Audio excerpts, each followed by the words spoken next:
चालू करायचं.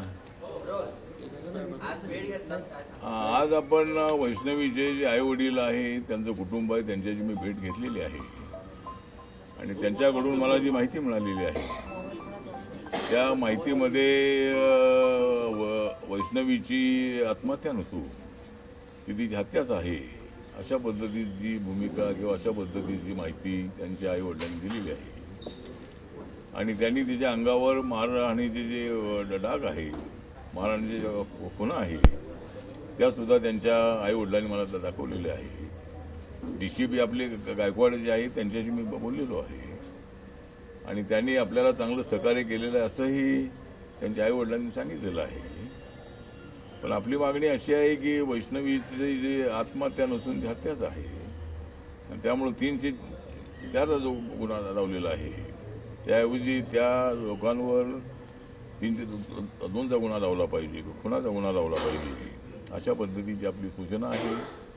पोलिसांनी सगळ्या जी माहिती घ्यावी आणि मी आयुक्तांनाही बोलणार आहे. या प्रकरणामध्ये माननीय देवेंद्र फडणवीसजी अत्यंत सिरियस आहेत. अजितदादा पवार यांनीही आरोपींना अजिबात आम्ही माफ करणार नाही भूमिका मांडलेली आहे. जरी त्यांच्या पक्षाची असलीही तरी अशा पद्धतीचं कृत्य करणाऱ्या लोकांशी आमच्या पक्षाचा काही संबंध नाही अशी भूमिका त्यांनी मांडलेली आहे.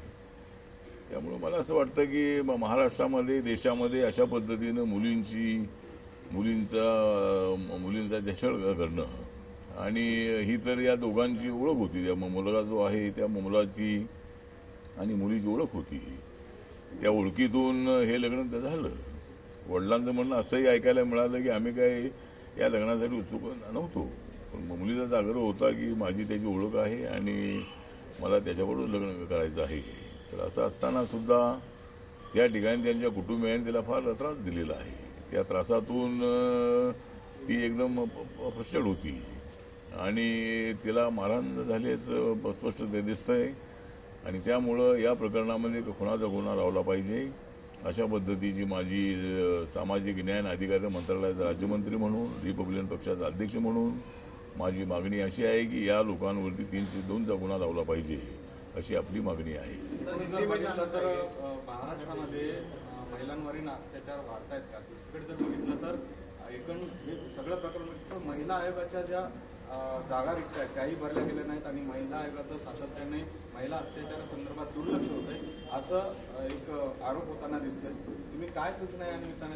मला असं वाटतं की महिला आयोग जो आहे, आयोग महिलांवर झालेल्या अत्याचारांची छाननी करणं, अत्याचार झालेले आहे त्या संबंधामध्ये आरोपींना शिक्षा झालेली आहे की नाही ते पाहणं आणि त्यांच्यावर कारवाई झाली नसेल तर ती कारवाई करण्याचे आदेश जे आहे ते आधीच पोलिसांना देणं यासाठी महिला आयोग आहे आणि त्यामुळं महिला आयोगाने ॲक्टिव्हली काम करणं अत्यंत आवश्यक आहे.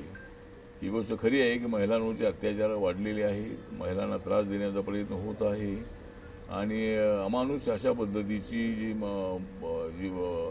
मानवी भूमिका आहे ही अनेक ठिकाणी आपल्याला पाहायला मिळते आहे. या प्रकरणामध्ये सुद्धा सगळं कुटुंब जे आहे हे सगळं कुटुंब तिला त्रास देत होतं. तिचे नणंद आहेत, तिचे त्या मुलाचे वडील आहेत, मुलगा आहे किंवा सगळ्याच कुटुंबाकडून तिला त्रास होत होता आणि ही चांगली शिकलेली मुलगी होती आणि तिला अशा पद्धतीनं तिचं जीवन एवढ्या लवकर संपणं ही गोष्ट अत्यंत गंभीर आहे. महिला आयोगाने लक्ष देणं अत्यंत आवश्यक आहे.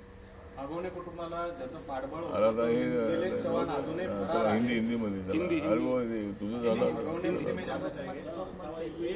आगवणे कुटुंबाला ज्याचं पाठबळ होतं तो गुंड निलेश चव्हाण अजूनही फरार आहे. त्याच्यावर गुन्हे दाखल असताना पुणे पोलिसांनी त्याला बंदुकीचा एकटाच विचारू नको सगळं सगळ्या संदर्भामध्ये निलेश चव्हाण मिळवून येणं गरजेचं आहे. त्याला कोणाचा वरदहस्त आहे का? तो 5 दिवस पोलिसांना मिळून येत नाही. निलेश चव्हाण बाळ त्याच्याकडे दिलं होतं. त्या शशांकनी बाळ त्याच्याकडे दिलेलं निलेश चव्हाणकडे पिस्तूल दाखवून घरच्यांना बाळ दिलं नाही. या मुलीचं बाळ निलेश चव्हाणकडे होतं. घरच्यांना पिस्तुलीचं धाक दाखवून त्याने बाळ दिलं नाही. त्यांचं म्हणणं की 5 दिवस झाले तो सापडत नाही. निलेश चव्हाण तो सापडत नाही. ठीक आहे. तर जो निलेश चव्हाण असेल किंवा आणि कुणी असेल या प्रकरणामध्ये निलेश चव्हाणला आव्हान देणं अत्यंत आवश्यक आहे. या प्रकरणाशी संबंधित असणाऱ्या कुठल्याही माणसाला सूट मिळता कामा नये. त्यांच्यावर कारवाई झाली पाहिजे, कुठल्याही पक्षाची असो. त्यांच्यावर कारवाई होणं अत्यंत आवश्यक आहे। तो जो मतलब यहाँ वैष्णवी की जो मतलब हत्या हुई है, ये तो आत्महत्या के नाम पर मतलब इस केस को रोकने की कोशिश हो रही है। लेकिन जिस तरह आज मैंने उनके माता पिताजी से और उनके फैमिली से मैंने बात की है, उनकी मुलाकात की है, और इस मुलाकात में उनके पिताजी ने माताजी ने मुझे पूरा वीडियो दिखाया है, और उस वीडियो में उनके आंख पर मतलब बहुत सारे मतलब जो मारहाण करने के जो स्पॉट्स है वो हमको दिखाई देती है। डीसीपी गायकवाड़ जी उनके साथ मेरी बात हुई और उन्होंने इस केस में हमको बहुत अच्छा सहयोग भी दिया है, ये भी उनके माता पिताजी ने बताया है। लेकिन मेरी मांग ये है कि भाई 304 के गुना के अंतर्गत मतलब 5 लोगों को अरेस्ट किया है। उनका जो पति है, उनके ससुर है, उनकी ननंद है, उनकी सास है, या 4-5 लोग उसमें है। तो मेरी मांग ये है कि भाई ये आत्महत्या नहीं है, ये खून है, ये मर्डर है, और इसीलिए इस लोगों पर 302 का गुना लगाना चाहिए। इसी तरह के अत्याचार करने वाले लोगों को सबक सिखाने की आवश्यकता है, ऐसे लोगों को जेल में डालने की आवश्यकता है। वो तो जेल में गए हैं, लेकिन 304 के गुना में ज़्यादा सजा होगी नहीं। इसीलिए जिस तरह मतलब उनकी आंख पर जो खून और ये दिखाई देता है, उससे साफ मालूम होता है कि भाई ये आत्महत्या नहीं, ये हत्या है। और इसीलिए मैं माननीय देवेंद्र फडणवीस साहब से बात करूंगा। देवेंद्र फडणवीस जी ने बताया है कि भाई इस केस में हम कोई भी कमजोर निर्णय नहीं लेंगे, जो भी मतलब लोग हैं उनको कठोर कार्रवाई होगी। अजीत दादा पवार जी ने भी बताया कि जरूर मेरे पार्टी के वो ससुर उनके थे, लेकिन ऐसे लोगों को हम पार्टी में रखेंगे नहीं, और ऐसे लोगों पर कार्रवाई होनी ही चाहिए, ये अजीत दादा पवार जी ने भी बताया है। तो मुझे लगता है कि महिलाएं सुरक्षित नहीं है। महिलाएं जिस तरह मतलब वैष्णवी की शादी जो है, ये शादी पहचान से हुई थी, और उनके पिताजी ने माताजी ने बताया कि भाई हम ये शादी करने के लिए उत्सुक नहीं थे, लेकिन हमारे लड़की ने ही आग्रह किया कि नहीं मुझे उनके साथ ही शादी करनी है। लेकिन शादी 2 साल पहले हुई और लगातार उनको तकलीफ देने का प्रयत्न चलता रहा। मतलब ये फैमिली जो है ये एजुकेटेड फैमिली है, पॉलिटिकल बैकग्राउंड वाली फैमिली है, और हगौनी फैमिली जो है ये अगर पॉलिटिकल फैमिली है तो ऐसी तकलीफ देना ठीक नहीं था।